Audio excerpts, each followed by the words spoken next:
আজকের গুরুত্বপূর্ণ আঞ্চলিক সংবাদে সবাইকে জানাই স্বাগত। আজ 20 সেপ্টেম্বর শনিবার। আজকের সকালের হাইলাকান্দি, শিলচর, শ্রীভূমি তথা দেশ বিদেশের গুরুত্বপূর্ণ বিশেষ বিশেষ খবরগুলি হল: আসামের বিশিষ্ট সঙ্গীত শিল্পী জুবিন গর্গের প্রয়াণে আজ স্কুলের পরীক্ষা স্থগিতের নির্দেশ শিক্ষামন্ত্রীর। বাঁশকান্দি থেকে গ্রেফতার আরো এক ভুয়ো চিকিৎসক। প্রধানমন্ত্রীর জন্মদিন উপলক্ষে শ্রীভূমি জেলার 4টি স্থানে মেগা হেলথ ক্যাম্প। হাতিক্রিয়া বাগানে পুজোয় খুশির হাওয়া, অবশেষে ঘোষিত বোনাস। নার্সারি থেকে দশম শ্রেণী পর্যন্ত শ্রীভূমিতে পড়াশোনা জুবিন গার্গের, তবলায় হাতে খড়ি সীমান্ত শহরে। কাটলিচুড়ায় এক্সপ্রেস ট্রেনের স্টপেজের দাবিতে অনশন ব্লক কংগ্রেস সভাপতির, প্রয়োজনীয় পদক্ষেপের আশ্বাস সার্কল অফিসারের, বিকেল 4টায় অনশন প্রত্যাহার। এবং সর্বশেষ খবরটি হল, দুর্গাপূজার আগে জাতীয় সড়ক মেরামতের দাবি বিজেপি নেতার। এবারে শুনুন বিস্তারিত খবর। জুবিন গর্গের মৃত্যুতে শোক স্তব্ধ রাজ্যবাসী। রাজ্যের সব স্কুলের পরীক্ষা স্থগিত রাখার নির্দেশ দেওয়া হলো। শিল্পীর শেষকৃত্য সম্পন্ন না হওয়া পর্যন্ত পরীক্ষা স্থগিত রাখতে হবে। বিদ্যালয় পরিদর্শকদের এই নির্দেশ দিয়েছেন শিক্ষামন্ত্রী ডক্টর রনজ পেগু। উল্লেখ্য, জনপ্রিয় অসমীয়া গায়ক এবং সাংস্কৃতিক আইকন জুবিন গর্গ সিঙ্গাপুরে একটি মর্মান্তিক স্কুবা ডাইভিং দুর্ঘটনায় প্রয়াত হয়েছেন। তিনি নর্থ ইস্ট ফেস্টিভ্যালে অংশ নিতে সিঙ্গাপুরে গিয়েছিলেন, যেখানে গতকালই তার পারফর্ম করার কথা ছিল। পরবর্তী খবর, বাঁশকান্দি থেকে গ্রেফতার ভুয়ো চিকিৎসক। কাছাড় জেলা জুড়ে ভুয়ো ডাক্তারের বিরুদ্ধে পুলিশের অভিযান অব্যাহত। এবার বাঁশকান্দি বাজার থেকে গ্রেফতার করা হলো আরেকজন ভুয়ো ডাক্তার। নাম শহীদুল হোসেন লস্কর, বয়স 51 বছর, বাড়ি বাঁশকান্দি বাজারে। বৃহস্পতিবার রাতে ঘর থেকেই তাকে গ্রেফতার করেছে বাঁশকান্দি পুলিশ। শুক্রবার তাকে শিলচরে নিয়ে যাওয়া হয়েছে। নিজেকে এমবিবিএস দাবি করে চিকিৎসা করার অভিযোগ রয়েছে তার বিরুদ্ধে। বাঁশকান্দি বাজারের রুহি মেডিকেল হল নামে একটি ফার্মাসি রয়েছে শাহিদুলের। কয়েক বছর আগে ফুলের তল ও পয়লা ফুলে দুটি ফার্মাসিতে রোগী দেখতেন শহীদুল। বিগত প্রায় 4 বছর থেকে বাঁশকান্দি বাজারে ফার্মাসি খুলে ঔষধের ব্যবসা চালিয়ে যাচ্ছেন তিনি। এবার তাকে ভুয়ো ডাক্তারের অভিযোগে গ্রেফতার করেছে পুলিশ। পরবর্তী খবর, প্রধানমন্ত্রীর জন্মদিন উপলক্ষে শ্রীভূমি জেলার 4টি স্থানে মেগা হেলথ ক্যাম্প। প্রধানমন্ত্রী নরেন্দ্র মোদীর 75তম জন্মজয়ন্তীকে স্মরণীয় করে তুলতে গোটা রাজ্য জুড়ে পালিত হচ্ছে সেবা সপ্তাহ। এই উপলক্ষে শ্রীভূমি জেলা প্রশাসন একের পর এক জনকল্যাণমূলক কর্মসূচি হাতে নিয়েছে। রক্তদান শিবির, বৃক্ষরোপণ অভিযান, যক্ষ্মা রোগীদের সহায়তা, অরুণোদয় 3.0 চালু, সব মিলিয়ে এক উজ্জ্বল সামাজিক উদ্যোগে সরব হয়ে উঠেছে গোটা জেলা। এরই ধারাবাহিকতায় জেলা স্বাস্থ্য বিভাগ 4টি বিধানসভা কেন্দ্রে আয়োজন করতে যাচ্ছে মেগা হেলথ ক্যাম্প। জেলার হাজারো মানুষ যাতে বিনামূল্যে বিশেষজ্ঞ চিকিৎসা ও স্বাস্থ্যসেবা পেতে পারেন, সেজন্যই নেওয়া হয়েছে এই বিশেষ পদক্ষেপ। জেলা যুগ্ম স্বাস্থ্য আধিকারিক কার্যালয়ে শুক্রবার এক সাংবাদিক সম্মেলন করে স্বাস্থ্য বিভাগের আধিকারিকরা জানান, আজ 20 সেপ্টেম্বর দক্ষিণ করিমগঞ্জ বিধানসভা কেন্দ্রের নীলামবাজার ন্যাশনাল একাডেমি প্রাঙ্গণে হবে প্রথম মেগা হেলথ ক্যাম্প।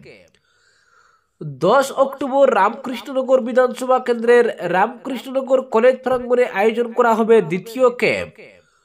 14 অক্টোবর তৃতীয় মেগা হেলথ ক্যাম্প বসবে পাতারকান্দি বিধানসভা কেন্দ্রের চাঁদকিরা স্বামী বিবেকানন্দ কলেজে এবং 26 অক্টোবর উত্তর করিমগঞ্জ বিধানসভা কেন্দ্রের নীলমণি এইচএস স্কুলে অনুষ্ঠিত হবে জেলার শেষ তথা চতুর্থ মেগা হেলথ ক্যাম্প। এই স্বাস্থ্য শিবিরে 18 বছর বয়স পর্যন্ত শিশু কিশোরদের জন্য 59 ধরনের রোগের বিনামূল্যে পরীক্ষা, চিকিৎসা ও রেফারেল সুবিধা দেওয়া হবে। এর পাশাপাশি সাধারণ রোগ নির্ণয়, প্রয়োজনীয় ওষুধ সরবরাহ এবং বিশেষজ্ঞ চিকিৎসকদের পরামর্শ মিলবে সম্পূর্ণ বিনামূল্যে। পরবর্তী খবর, পাতারকান্দির হাতিক্রিয়া বাগানের কর্মরত নিয়মিত চা শ্রমিকদের জন্য পুজো বোনাস ধার্য করল বাগান কর্তৃপক্ষ। আগামী 5 দিনের মধ্যে শ্রমিকদের হাতে তুলে দেওয়া হবে বোনাস, জানালেন বাগান পঞ্চায়েত সভাপতি ও সম্পাদক। এমন খবরে কিছুটা হলেও শ্রমিকরা খুশি ব্যক্ত করেছেন।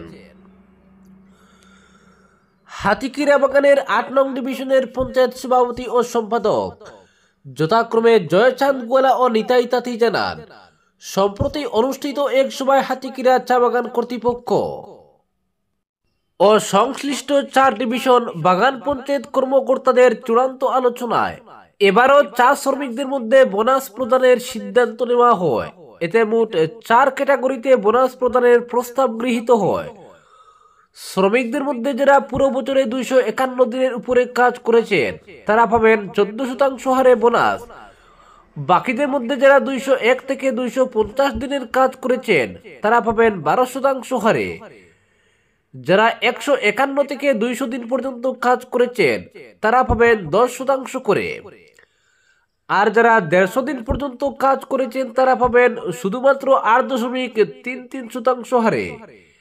এতে বাগানের প্রায় 1200 শ্রমিক লাভান্বিত হবেন। জানা গেছে, যেসব শ্রমিক পুরো বছর ধরে কাজ করেছেন তারা সর্বাধিক 7,500 টাকা বা তার কিছুটা উপরে বোনাস পাবেন। বাকিদের ক্যাটাগরি মতো দেওয়া হবে। আগামী 5 দিনের মধ্যে পুজো বোনাস প্রদান করা হবে বলে আশা ব্যক্ত করেন বাগান পঞ্চায়েতের কর্মকর্তারা।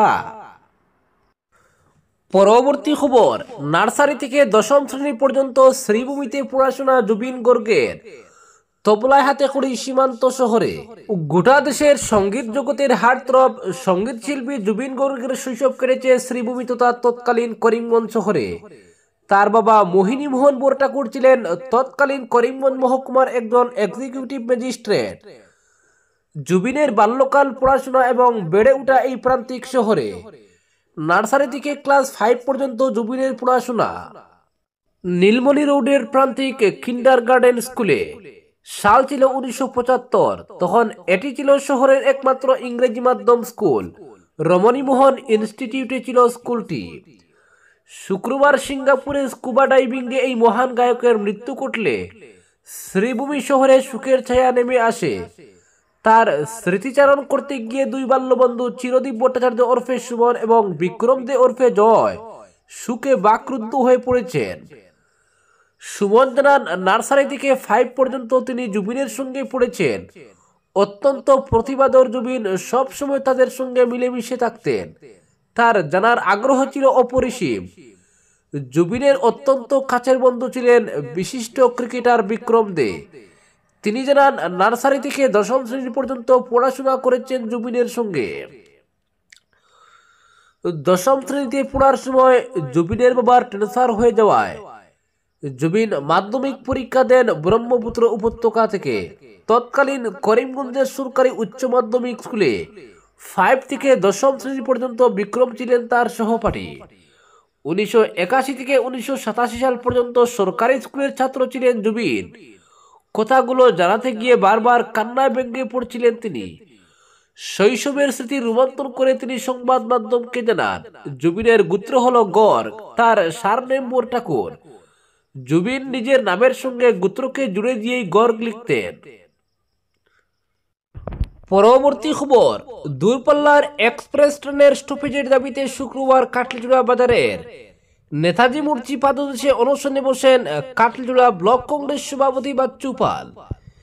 এদিন বেলা 11টা থেকে বিকেল 5টা পর্যন্ত অনশনে বসেন তিনি। তার সঙ্গে প্রায় 25 জন অনশনে বসেন। ব্লক কংগ্রেস সভাপতি বাচ্চু পাল বলেন, কাটলিজোড়াকে মহকুমা থেকে বঞ্চিত করা হয়েছে। এছাড়াও বিধানসভা কেন্দ্র পুনর্বিন্যাসে কাটলিজোড়া আসনের বিলুপ্তি করা হয়েছে।